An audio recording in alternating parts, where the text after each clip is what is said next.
Hello students, आज हम भाग 3 में देखेंगे कि वैद्युत द्विध्रुव के कारण किसी भी बिंदु पर विद्युत क्षेत्र की तीव्रता। देखिए, इसके लिए हमें एक वैद्युत द्विध्रुव की आवश्यकता पड़ेगी।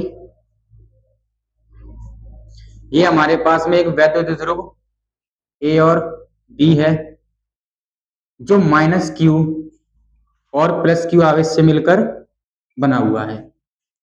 और जैसा कि आप सब लोग जानते हैं कि हेडिंग क्या है हमारी, किसी भी बिंदु पर विद्युत क्षेत्र की तीव्रता ना तो है अच्छी स्थिति में है और ना ही निरक्षीय स्थिति में है। तो देखिए, ये वैद्युत द्विध्रुव है, ये इसका अच्छी स्थिति हो जाएगी और ये इसकी निरक्षीय स्थिति हो जाएगी, क्योंकि इसका मध्य बिंदु ये O है।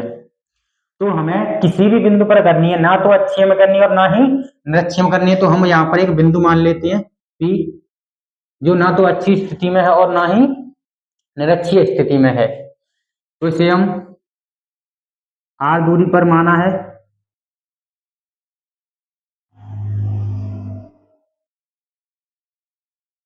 तो यहाँ की दूरी लिख देते हैं R।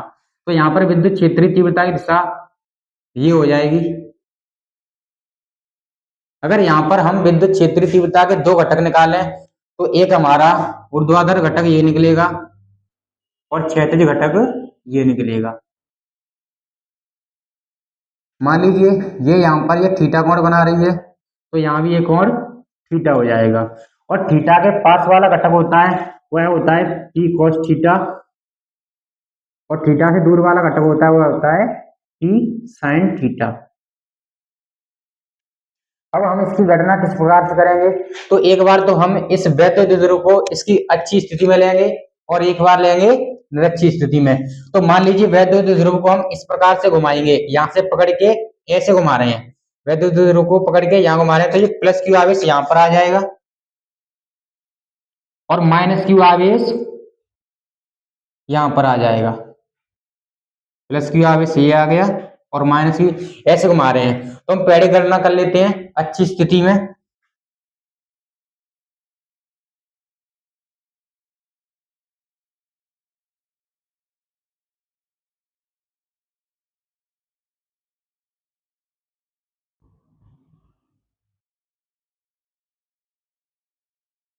अच्छी स्थिति में इसे हम मान लेते हैं क्या, E1 बराबर विद्युत क्षेत्रीय तीव्रता का फॉर्मूला क्या होता है, हम भाग एक में पढ़ चुके हैं कि E बराबर 1/4 पाई एप्सिलॉन नॉट इंटू में 2P अपॉन में R square square sorry Q होता है।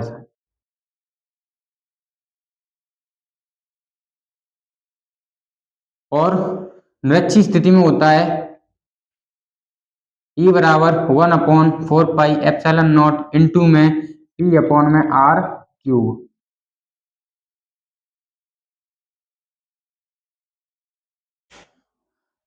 तो ये आप लोगों को ध्यान होगा। तो यहाँ पर सबसे पहले हम गणना करेंगे किसकी, अच्छी स्थिति में। अच्छी स्थिति के लिए फॉर्मूला ये लगाएंगे, तो E बराबर क्या हो जाएगा 1/4 पाई एप्सिलॉन नॉट इंटू में 2P।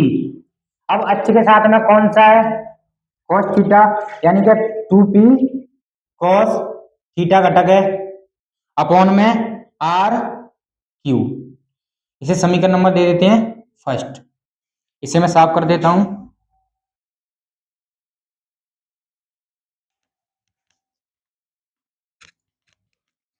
अब हम गणना करेंगे निरक्षीय स्थिति में। तो निरक्षीय स्थिति के लिए हम वैद्युत द्विध्रुव को इस प्रकार से घुमाएंगे,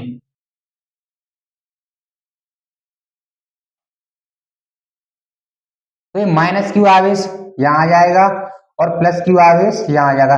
यानी यही वैद्युत द्विध्रुव हमने इस प्रकार से घुमा दिया है कि ये दूरी हो इसके लंबवत हो जाए। तो ये क्या कहलाती है, निरक्षीय स्थिति कहलाती है, जब लंबवत होती है जब। तो हम गणना स्टार्ट करेंगे अब निरक्षीय स्थिति में।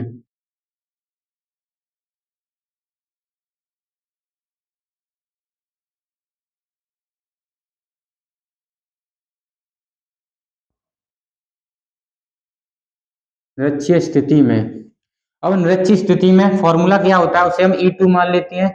E2 बराबर 1/4 पाई एप्सिलॉन नॉट इंटू में P। अब नेक्स्ट स्थिति में कौन सा घटक है, ये वाला घटक है, P साइन थीटा हो जाएगा ये अपॉन में R क्यूब। इसे समीकरण नंबर देते हैं सेकंड। इसी प्रकार से परिणामी विद्युत क्षेत्र की तीव्रता निकालेंगे। अब हम परिणामी तीव्रता,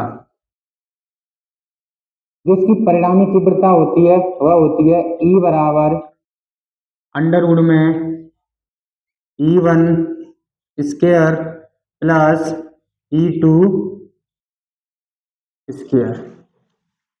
अब यहाँ पर हम E1 E2 के मान रखेंगे तो E बराबर यह हो जाएगी अंडर रूट में E1 का हमारे पास में मान क्या है 1/4 पाई एप्सिलॉन नॉट इंटू में 2P cos थीटा अपॉन में R क्यूब। इसका क्या हो जाएगा पूरे का वर्ग प्लस अब E2 की वैल्यू रखेंगे 1/4 पाई एप्सिलॉन नॉट इंटू में P साइन थीटा अपॉन में R क्यूब। इसका पूरे का क्या हो जाएगा वर्ग। यहां से देखिए इसमें से कॉमन क्या क्या मिल रहा है, E बराबर यहां से 1/4 pi epsilon not 1/4 pi epsilon not ये P भी मिल रहा है और यहाँ पर ये R क्यूब मिल रहा है।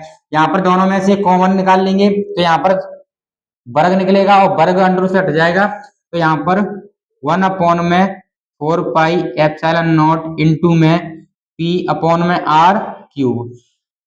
अगर यहाँ पर अंदर कॉमन लेंगे तो इन सब पर क्या आएगा वर्ग आएगा और वर्ग मैंने डायरेक्ट अंडर रूट से हटा दिया है तो अंदर क्या बच जाएगा 2 cos थीटा का वर्ग प्लस